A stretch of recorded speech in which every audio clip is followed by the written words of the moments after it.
So ఇక్కడ BR నాయుడుని కాపాడాలి, ఆయన మాట ఆయన పేరు మీద అసలు ఒక్క మాట కూడా ఎత్తని ఈ వైనాన్ని ఏ రకంగా చూడాలి? ఇంతటి తాపత్రయం దేనికి బిఆర్ నాయుడిని కాపాడడానికి? నిర్లక్ష్యం కొట్టొచ్చినట్టు కనబడుతున్నా పల్లెత్తు మాట కూడా వినిపించని వైనాన్ని ఏ రకంగా చూస్తున్నారు?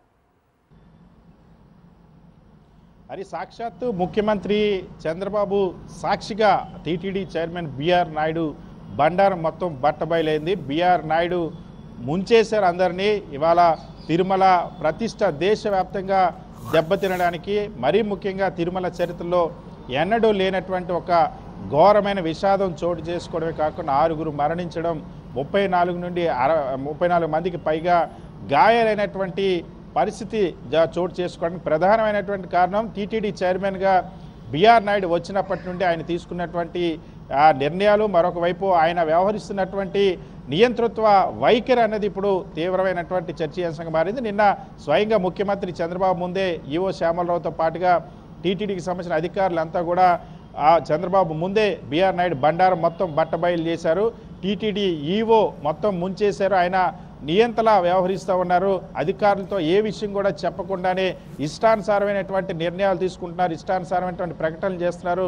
శ్రీవాణి ట్రస్ట్ టికెట్ల దగ్గర నుండి వైకుంఠ ఏకాదశి ఏర్పాట్లకు సంబంధించి కనీసం బిఆర్ నాయుడు ఒక బాధ్యత కలిగినటువంటి చైర్మన్గా వ్యవహరించలేదు. లక్షలాది మంది భక్తుల ప్రాణాలు, అదేవిధంగా లక్షలాది మంది భక్తుల విశ్వాసాన్ని పణంగా పెట్టి బిఆర్ నాయుడు నియంత్రిత వైఖరితో, ఉదాసీన వైఖరితో వ్యవహరించారన్న అంశం బట్టబయలైంది. సో ఇక్కడ ఇంత జరిగినా సరే అధికారులు సైతం టీటీడీ చైర్మన్ బండారం మొత్తం బట్టబయలు చేసిన ముఖ్యమంత్రి చంద్రబాబు మాత్రం ఒక్క పల్లెత్తు మాట కూడా అనకపోవడం, ముఖ్యమంత్రి చంద్రబాబు టీటీడీ చైర్మన్ బాధ్యత తీసుకోవాలని కూడా కనీసం మాట్లాడకపోవడం అన్నది ఇక్కడ తీవ్ర చర్చనీయాంశంగా మారింది. ఎందుకంటే తెలుగుదేశం పార్టీకి నిరంతరం సేవ చేసేటువంటి వ్యక్తి బిఆర్ నాయుడు కాబట్టి టీటీడీ భక్తుల సేవ కంటే కూడా టీడీపీ నాయకుల సేవ ప్రాధాన్యమైనటువంటి వ్యక్తిగా బిఆర్ నాయుడు ఉన్నారు కాబట్టి తనకు సేవ చేసేటువంటి వ్యక్తి, తనకు భజన చేసేటువంటి వ్యక్తి, తనకు డబ్బా కొట్టేటువంటి వ్యక్తిని తీసుకొచ్చి టీటీడీ చైర్మన్గా చంద్రబాబు పెట్టారు కాబట్టి ఇప్పుడు ఆ వ్యక్తి చేసినటువంటి తప్పుల్ని, ఆ వ్యక్తి వల్ల జరిగినటువంటి ఇంత విషాదం జరిగినా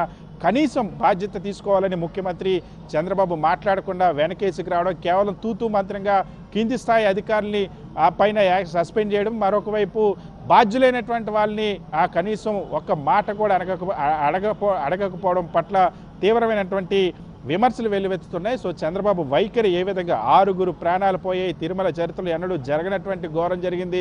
వైకుంఠ ఏకాదశి దర్శనానికి వచ్చినటువంటి భక్తులు అకారణంగా కేవలం ఈ రాష్ట్ర ప్రభుత్వ వైఫల్యం, టీటీడీ పాలక మండలి వైఫల్యం వల్ల మరణిస్తే, పైగా ముఖ్యమంత్రి క్యాబినెట్ ఉన్నటువంటి ఉప ముఖ్యమంత్రి పవన్ కళ్యాణ్ కూడా టీటీడీ బాధ్యత తీసుకోవాలని ఈవో, జేఈఓ మొత్తం అందరూ కూడా బాధ్యులు అని చెప్పేసి మాట్లాడినా సరే వాళ్ళు ఎవరిపైన యాక్షన్ తీసుకో, ముఖ్యంగా టీటీడీ చైర్మన్ పూర్తిగా బాధ్యత ఉన్నప్పటికీ కూడా గతంలో ఏదైనా ఒక లేనటువంటి వివాదాన్ని సృష్టించి టీటీడీ చైర్మన్ని విమర్శలు చేసినటువంటి చంద్రబాబు ఈరోజు కళ్ళ ముందు 6గురు శవాలైపోయినటువంటి పరిస్థితి అయినప్పటికీ కూడా టీటీడీ చైర్మన్ని ఒక్క మాట అనకుండా వెనకేసి రావడంతో ఇక్కడే చంద్రబాబు ద్వంద్వ నీతి ఏ విధంగా ఉంటుంది, తనకు భజన చేసే వ్యక్తిని ఏ విధంగా భుజం కాస్తారు చంద్రబాబు అన్న విషయం స్పష్టమైందని యావత్ హిందువులు, తిరుమల వెంకటేశ్వర స్వామి భక్తులు కూడా తీవ్రంగా మండిపడుతున్న పరిస్థితున్నారు.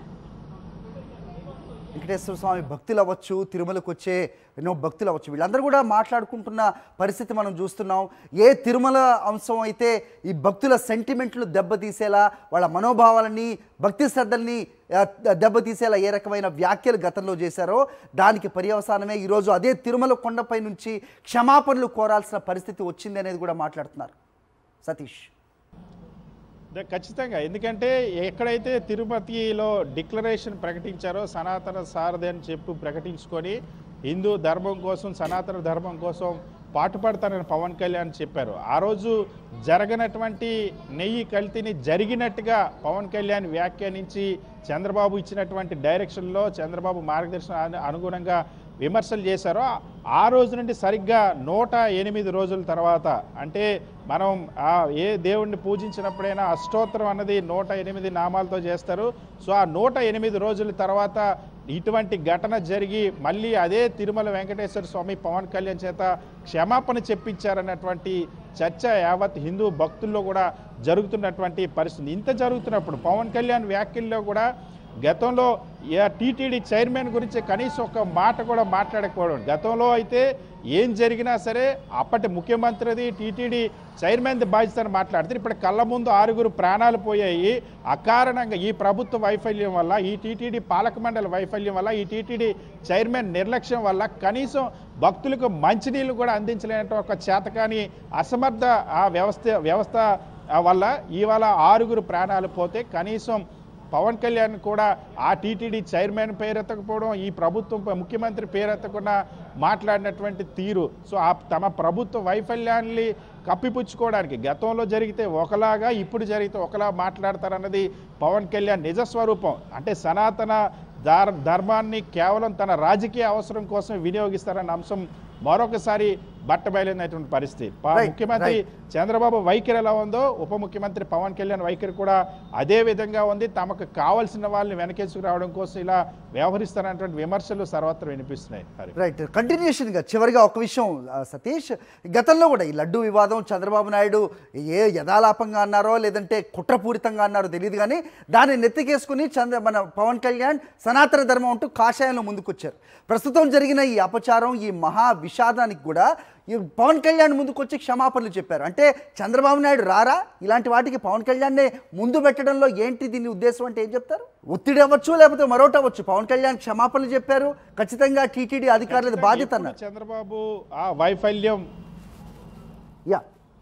చంద్రబాబు ఎప్పుడు వైఫల్యం చెందినా, చంద్రబాబు అసమర్థత ఎప్పుడు బయటపడినా, చంద్రబాబు అవినీతి వ్యవహారం ఎప్పుడు బట్టబయలైనా ఆపద్బాంధవుడిలాగా తక్షణమే పవన్ కళ్యాణ్ ఎంటర్ చేస్తారు. సో నిన్న కూడా ముఖ్యమంత్రి వచ్చినప్పుడు ముఖ్యమంత్రితో పాటు ఉప ముఖ్యమంత్రి వెళ్ళి పరిశీలించి సమీక్ష చేయొచ్చు, కానీ చంద్రబాబుని కాపాడే ప్రయత్నం చేయాలి. కాబట్టి చంద్రబాబు జరిగిన డ్యామేజ్ని కంట్రోల్ చేసేటువంటి ప్రయత్నం చేయడం కోసం పవన్ కళ్యాణ్ వేరుగా వెళ్ళడం, మళ్ళీ ప్రభుత్వం తప్పైందంటారు కానీ ఎవరిపైన కూడా యాక్షన్ తీసుకోవాలని చెప్పరు, ముఖ్యమంత్రికి అసలు బాధ్యత లేదంటారు, టీటీడీ చైర్మన్ని ఎక్కడ కూడా పల్లెత్తి మాట కూడా అననటువంటి పరిస్థితి.